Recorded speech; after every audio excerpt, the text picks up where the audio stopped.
Hi, it's Nick Lockhart from MRD, and I just wanted to have a chat with you today about the difference between property investing and real estate investing. I've been teaching property investors how to invest safely and responsibly for about 2 decades now. And we talk about the term investing in property, property investing, but you know, in reality, what we're really doing is we're looking to invest in real estate. Now let me just explain what the difference is. Real estate refers to the land, which is what appreciates. It's land that goes up. And we've got statistical figures showing capital city land prices in all around Australia since about 1970. And land continues to appreciate. When we talk about property, we're really referring to the building that sits on the land. Now that building is what produces cash flow. If you don't have a building on your property and there's no cash flow, it's called land banking. And you have to be a pretty wealthy individual to be able to land bank. That's hold land and not derive an income. So even though for the sake of a website, we use the term property investing because it's what people search for, it's what Google looks for. And so we talk about investing in property. But in reality, what we want to do is we want to teach you to invest in real estate. And so there was a time when I used to say that a rising tide lifts all ships, so it didn't really matter whether you bought a house or you bought a townhouse or you bought an apartment. But I've changed my tune. And the reason I've changed my tune is because councils have changed their planning rules. Basically, the amount of apartments that are being approved has just increased and increased. And in recent times, in my opinion, I believe there's a great oversupply.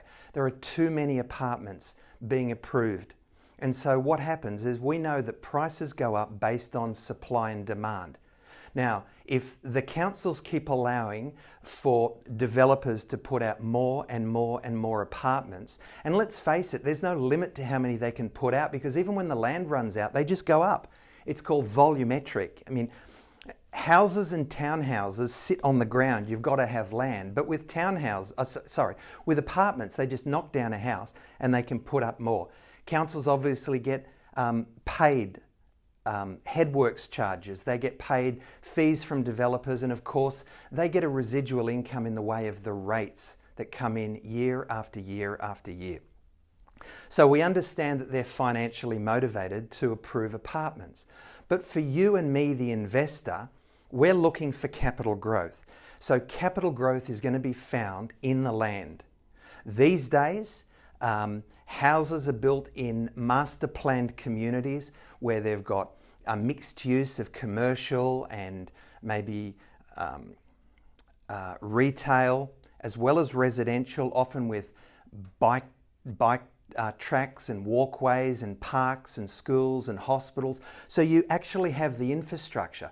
When I first started out in this business, houses tended to be built on the outskirts of a city where there really wasn't much infrastructure and there wasn't a lot of planning. And so capital growth wasn't as good. But essentially the purpose of this video is just to simply say that there really is a difference between investing in property and investing in real estate.